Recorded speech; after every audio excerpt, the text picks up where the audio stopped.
The city of Pharr is under federal review. A government agency found discrepancies in how the city oversaw funds intended to help low-income families. Our investigative reporter Maribel Gonzalez explains where the funds are moving and how it will affect the Pharr community. Chris Nicole, city officials will now have to answer for hundreds of thousands of dollars. We're not here to blame anybody. We're here to clean it up. And we're here to make it correct. It's a commitment the Pharr City Mayor Ambrosio Hernandez is making as the city finds itself under review by the United States Department of Housing and Urban Development, or HUD.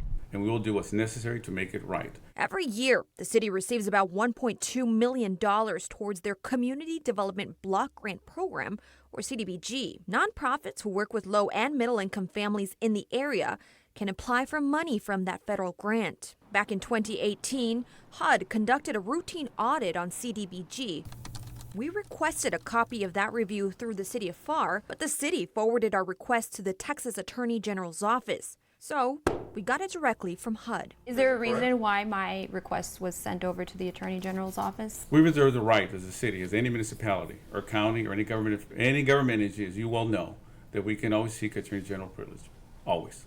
The documents show the HUD review found 16 deficiencies in the city's management of grant money dating back to 2013. We addressed all of them. We have 4 pending that are under review. The audit finding the city failed to properly oversee the nonprofits who received the grant money. And we look forward to closing them very soon. Raul Garza, a former IRS auditor, is the director of CDBG. The last time that CDBG was reviewed was back in 2009.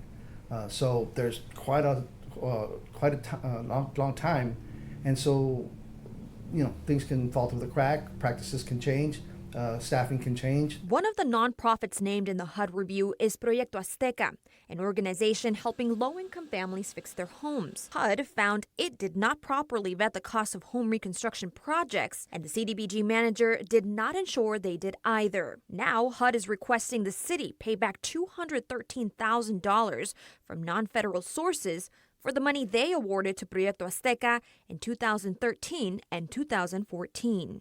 In the event that we would have to pay back, those are federal monies that would have to be paid back to them. It would come from our general fund, and then we would have to work on recovering those funds ourselves. We reached out to Proyecto Azteca, but the nonprofit's director declined to comment on the HUD review.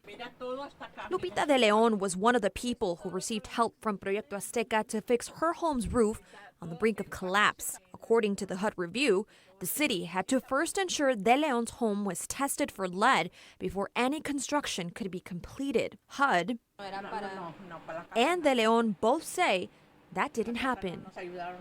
And any nonprofit, including school districts who work with us, they know full well that we expect them to do their fiduciary duty of following their own board and guidelines.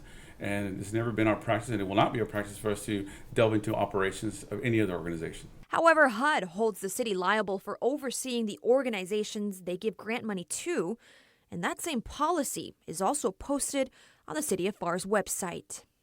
If it is deemed by the federal government that Proyecto Azteca did something that's illegal and non-compliance, rest assured we will take action. And we take very seriously whether it's $1 or $1 million. To us, we see it the same. It's taxpayer money. It's not our money, it's their money. We reached out to HUD on the status of repayment of the $213,000.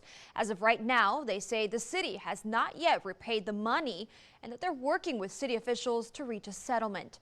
Reporting in the studio with Complete Valley coverage, Maribel Gonzalez, CBS 4 Valley Tonight.